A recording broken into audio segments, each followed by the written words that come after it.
I think I see a lot of people who will, a lot of merchants, unfortunately, will just put in like a black and white, oh, it's a packing slip, they just need an invoice or something like that. But so that's something the customer's looking at.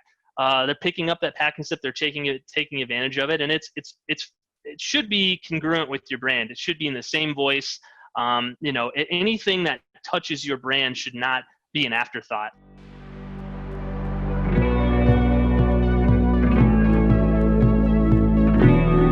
Like, we started selling this product out of the trunk of our cars. Don't be afraid to fail.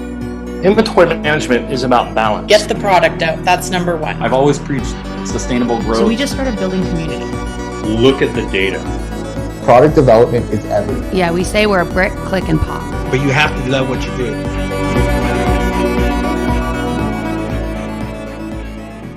Kevin is the manager of solution providers at ShipStation. And ShipStation is an app that we use for probably about 80% of our clients right now. And they were actually one of the sponsors of our LA meetup, what was supposed to happen at the beginning of April. And as things go, that unfortunately didn't happen. So we're really, really glad to have Kevin with us today. Kevin, are you there? Are you able to? I am. Hi, everyone. Hi, so I'll mute myself and I'll let you take it away. Great. Well, I'm going to share my screen really quick. Oh, you have to stop sharing and then I'll be able to share. I think I'm stopping right now. Did it? There we go. Perfect. Cool. Well, thank you so much. As Ivana mentioned, I'm Kevin Klein from ShipStation. Forgive the headset. I don't particularly like wearing them in these settings, but for some reason my computer audio is just to your point. I'm having tech issues as well, so the headset seemed to be the best choice there. Just a little bit of background on ShipStation. If you're not familiar with us, ShipStation is a global shipping application that integrates with Shopify. The central concept of our application is to bring in orders from wherever you're selling, be it Shopify, be it a global marketplace, into a dashboard where then you can do pick, pack, and ship through relevant carrier integrations like Canada Post, or if you're in the US, USPS. And then there's just a ton of automation within ShipStation that really helps people get efficient. And we can always talk about that if you're more interested in learning about ShipStation. But I really enjoyed the presentation from Dorian and Alexa, and it seems like a lot of the merchant presentations really kind of set me up for what I wanted to talk about today, which was how we at ShipStation feel that the fulfillment process, the shipping process, delivery process is actually an extension of your brand. And that merchants who don't focus on it or don't take that sort of brand-centric mentality that was so well articulated through the presentations prior to this to their fulfillment operation that they're missing out. So my presentation is really going to focus on brand, how to optimize your brand from a fulfillment standpoint, and why you should be thinking about brand and being on brand in the overall fulfillment process. I'm going to start here just because this is kind of, if you're a U.S. Football fan, we call it the Super Bowl. This is kind of our Super Bowl, and a lot of e-commerce folks see it that way. I mean, so we always kind of look back at 2019, the holiday season, as kind of like what were the things that really were impactful in that time period. And I'm sure a lot of e-commerce merchants are experiencing a similar increase in volume right now as a result of the global pandemic.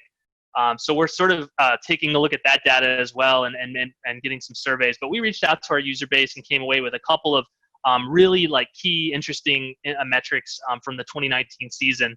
And one of those that really stood out to me is that merchants really started shopping early, right? So they really started coming on strong even in the beginning before the holiday season came around, like in October. But that last statistic there where it says 92%, almost 9 in 10 people say that shipping costs is a key factor in who they're shopping with. Not surprising there, right? Consumers are more aware than ever around the concept of fulfillment and concept of shipping, and how fast their packages get. I would also call that kind of the Amazon effect. Hey Kevin, sorry, it's Scott here. Really quickly, your presentation's not showing up. Okay. We see some like coral reef or something. It looks like maybe it was like your screen. Yeah, let me try one more time here. Just had a couple people pop up and say that we could not see it. Yep, understood. Let's see what we got here. Yeah, it's not showing up. Give me 1 second. Sorry about that. No worries. But I appreciate you stopping me. That's nice. I was thinking, when do I just interject right there? I almost. Yeah, you should. No, you should. I appreciate that. It's better than not. Can you see it now? Yeah, looks great. You bet. Good. Perfect. Good. Thanks, Kevin. Oh, thanks for stopping me. I really appreciate that. Yeah. So that last statistic that in there on the holiday season, that 92%. Just to go back to it, 9 in 10 people are saying that that's a huge factor. We got this from survey data from our user base, and 60% saying that speed is really important. That really, I think, is representative of what I like to think of as the Amazon effect. The idea that customer expectations are going really high. So we took a look at what are the expectations for the 2020 year. Overall, we determined that about 20 to 30% of annual sales are going to take place over the holiday season. Actually, that's probably a little bit out of date now because of the pandemic. We're probably seeing a huge spike, but we expect that to level off, and we are starting to see sort of a normalization across the e-commerce marketplaces, especially areas in the U.S. and other areas are starting to open up a little bit. But we have seen in almost every holiday season a 50% increase in overall shipments. And we see that opportunity in an increase in shipments and an increase in customer acquisition, people who are doing business on your various websites, as an opportunity to extend your brand. And really what it chalks up to is increasing expectations around communication, right? That's a really good point that I think Dorian and Alexa brought up, is just how you overall communicate your brand, how you engage with your customers, and how transparent you are and authentic you are in your conveyance of that information, right? Like, for example, I'm seeing a lot of merchants who I do business with on our platform who are doing a really good job of conveying that there's going to be delays, right, as a result of some of the pandemic issues that are going on. And I think that's really important in keeping sort of that trust with the brand, especially if you are running up against increased delays. So expanding your brand, I think there are a couple ways that in the post-purchase, and ShipStation really does focus on this outside of our core functionality of helping you sort of print labels and get boxes out the door, on how to extend your brand through post-purchase. And the first one of those that we always see is the email, the shipment email. One thing that not a lot of people know about this email, when you let somebody know that their package has shipped, is that it gets 100% click-through rate. And I'm probably the worst offender about that. I mean, if there's something that I really want, I'm a musician. My background is, Fender and Korg and musical instruments. If I order something new and it's a musical instrument, I just go crazy. I'm always like, where is that box? Where is it in the mail stream? And I imagine that e-commerce merchants probably who do business online probably experience a lot of the same thing. If you really want something, you want to know where it is. So people always open that email. And we think it's really important at ShipStation to use that touch point in the customer journey as a way to personalize the message, right? Nothing drives me more crazy than getting an email that is just plain black and white. Knowing what I know now, having worked at ShipStation, a plain black and white email with a tracking number that may or may not work, or tells me a label has been created. It just seems to me like such a missed opportunity to engage your customer in a way that makes them feel more connected to your brand. And it's also an opportunity to show off your brand and extend your customer story. I find, like, watching these presentations before this one, I really was connected with the stories, just the way that people were telling about how they started the business, how they got things off the ground. This is a great opportunity to extend that story, and where people are going to be looking at it, right? I mean, people are going to be opening this email. It's a great opportunity to share a little bit more about how you got here, how you're doing business with that particular merchant today, and having them reconnect to your brand. And then obviously rewarding loyalty. Nothing I think, and this is just me because I'm a little biased because I work in the fulfillment operation, but I really feel like there's a strong correlation between loyalty, customer loyalty, and what they would call attitudinal loyalty towards an individual brand, and the fulfillment process. So if you have a bad fulfillment process, or if you order from some brand online, it could be a big top, Fortune 500 company, global 500 company, and if your experience in the fulfillment process is bad, you're really going to have a sour taste in your mouth from that. And I think a really solid, well thought out fulfillment experience can really have a big impact on repeat purchases, and we see that consistently at ShipStation as well. This seems obvious, but I really wanted to include this slide because it's happened to me. Just the concept of what not to do when you're engaging with customers. I mean, nothing drives me more nuts than getting an email where the tracking number doesn't work, or I'm excited about a product and I'm excited about doing business with this brand because I have a feeling, right? It's experience to purchase. And that experience is somehow interrupted by a negative fulfillment experience, like, oh, these guys don't know what they're doing on the back end. It's all smoke and mirrors. So just as a tip, don't send tracking numbers that don't work. The big aspect outside of email that I see is this concept of tracking, branded after checkout.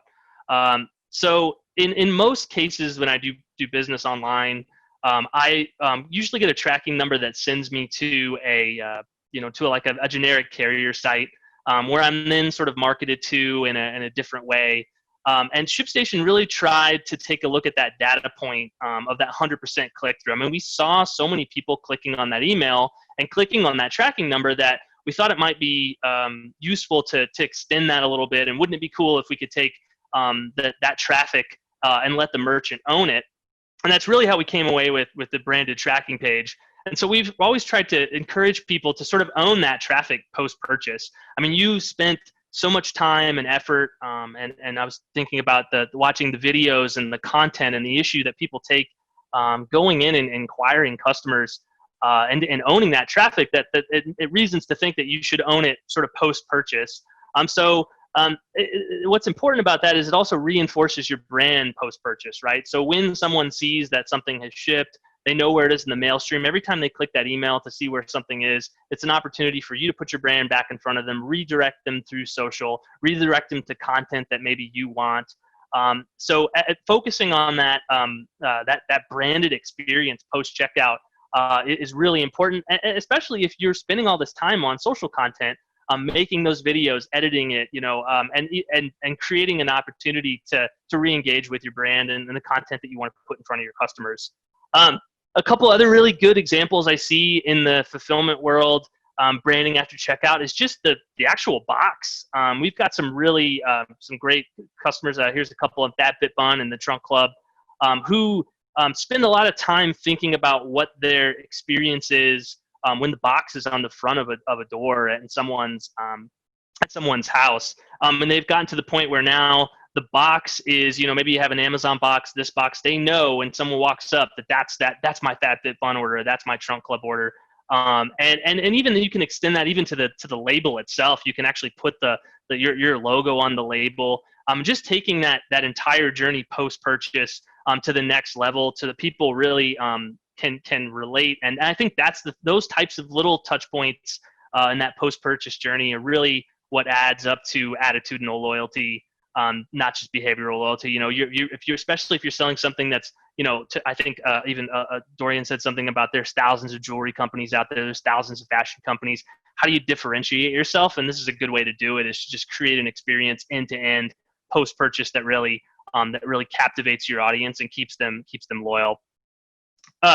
The other surprising thing that I see in terms of branding post-purchase is just having that packing slip and what's inside the box. So this is a pretty generic example, but you can actually make these very, very, very important. I think I see a lot of people who will, a lot of merchants, unfortunately, will just put in like a black and white, oh, it's a packing slip, they just need an invoice or something like that. But so that's something the customer's looking at. They're picking up that packing slip, they're taking advantage of it, and it should be congruent with your brand. It should be in the same voice. Anything that touches your brand should not be an afterthought. And we see the packing slip, just having something, what's actually in the box. There's a great brand that I interact with in the U.S. It's a major musical instruments reseller, and they put candy in every order that they send out, right? And they spend millions of dollars on putting candy in every box because they know that what's in the box speaks to their brand.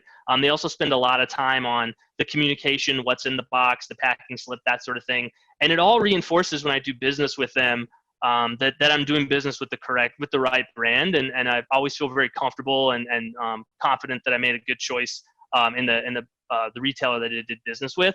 We also see customers on our end doing things from like handwritten cards to samples of other products. It can be very little, right? It can be a very minimal investment, just something that creates a better experience and can differentiate you from some of the bigger e-commerce players out there, bigger marketplace players that are just sort of getting out boxes out the door, and they're not really taking the time to connect with their customers the way that certain Shopify merchants and merchants we see taking advantage of those opportunities. Finally, the one that I like to talk about last is the idea of returns. Returns are sort of a necessary evil, if you will, in e-commerce. A lot of that is just you may have, I think industry-wide it's something like 30%. In certain verticals, it might skew even higher. And especially in times of increased order velocity, like the pandemic we're in right now, or the holiday season, it's really important to prepare. Chinese proverb I always like to use is, and I heard this on a webinar this week, that they say, the best time to plant a tree was 20 years ago. The next best day is today, right? So it's really important to kind of prepare for the influx of returns. They're going to happen.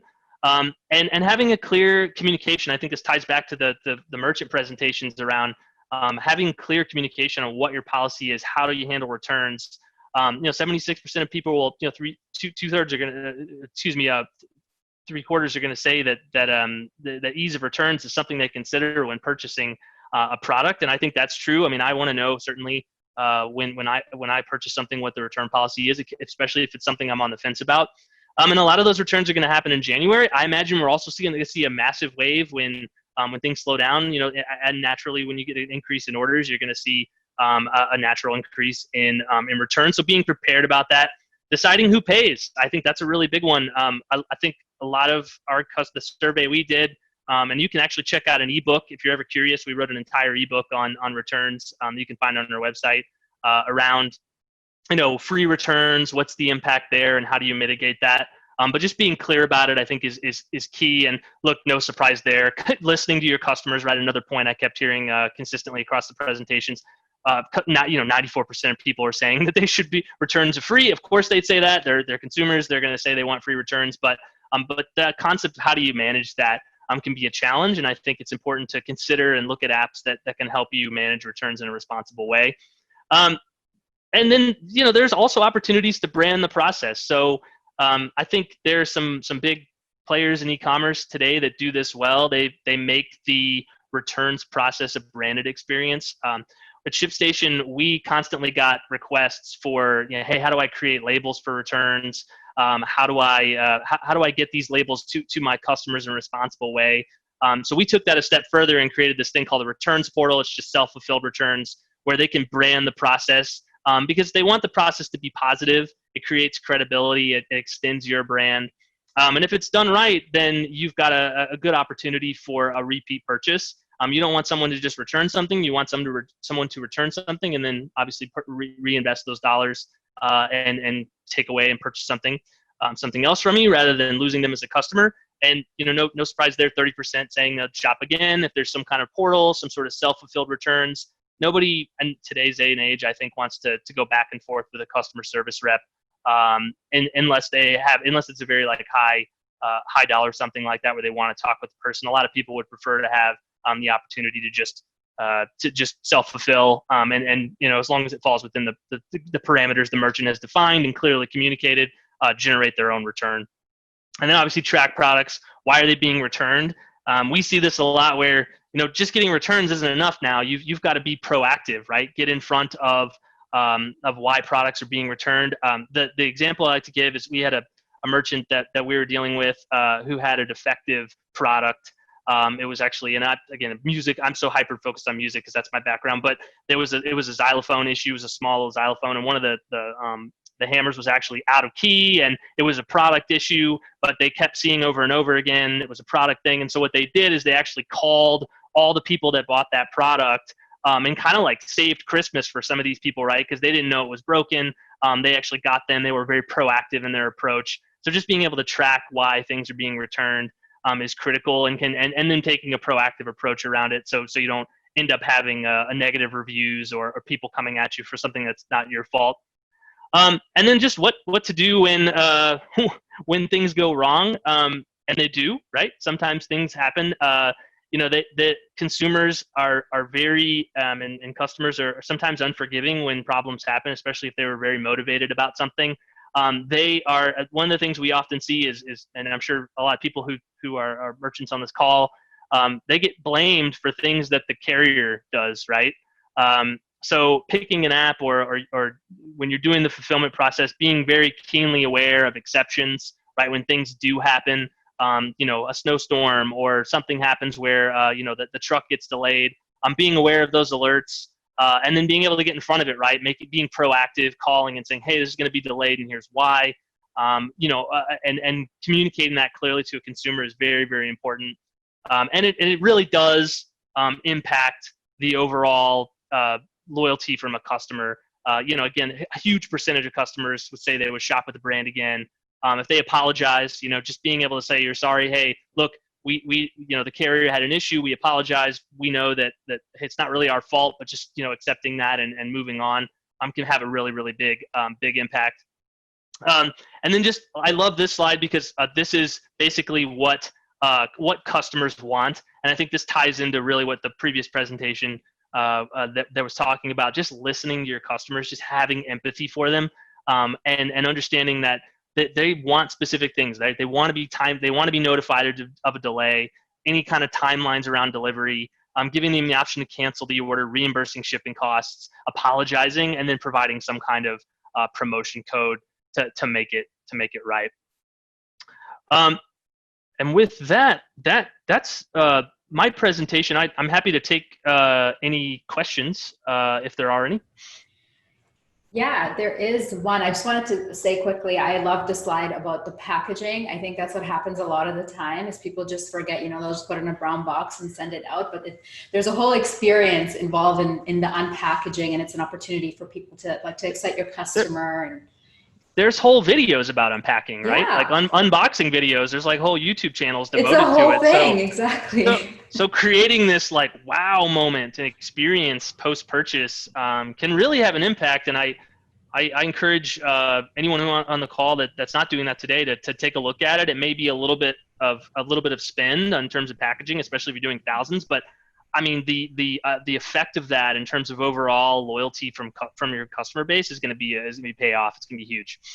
Yeah, and I mean, it doesn't have to be anything crazy. Like we had one client who included a little thank you note and a couple of little Starbursts in a little bag, and that was what they included. Just enough, but it's enough to like make a big difference and make people feel like these people. Really, what it comes down to is, does this brand care about my business, right? Mm-hmm. And those little touch points. Like you care about communicating it with them, you care about notifying them when something's go wrong, you take a proactive approach. All that stuff makes people feel like these guys actually care, that they care about the business I'm doing with them on a daily basis. Yeah, like I see Spencer here said they put it in a brown bag with a handwritten organic herb name note and then a couple sprigs inside, and it smells amazing. So it incentivizes people if they want to cook with what they have right away, because it just touches the senses, right? I love it. I mean, that's a great example, Spence. Thank you. We do have a question from Alan here quickly. He says, hi, Kevin, can you speak to all the threats and concerns to USPS and how it might affect small businesses, especially those who have a lower average transaction cost? Are you talking about the threat to their overall business model? Is that I think that's what he's implying. Yeah. I mean, I think there's to be honest with you, I think there's some bluster there. I think that the USPS has been around for a long time, as long as the US has been around, and I think that given the amount of volume they have, I can't imagine that them going away in some way. I think it might change a little bit, but the USPS is going to stick around. I think I could bank on that. Yeah. And one last question. Sherry's asking, any suggestions on where to purchase branded packaging? Ooh, that's a good question. If you actually go to help.shipstation.com and type in branded packaging, we can give you an entire list of various options. We have a couple that we recommend. Can you put that URL in the chat? Yes. Just so she has it. I'm sure other people have that same question. Yeah, it's just our help. It's help.shipstation.com. It's our help desk, and you can you can check it out. And there's information if you want to learn a little bit more about ShipStation. That's a great resource for you as well. Perfect. Awesome. Well, thank you so much, Kevin. If you want to stick around in the chat, if you can, by all means, we'd love to have you. But I really appreciate your time today. Oh, thank you so much. Thanks for Socialite. Thanks for Shopify for having me. Appreciate the opportunity to speak with everyone. Thank you.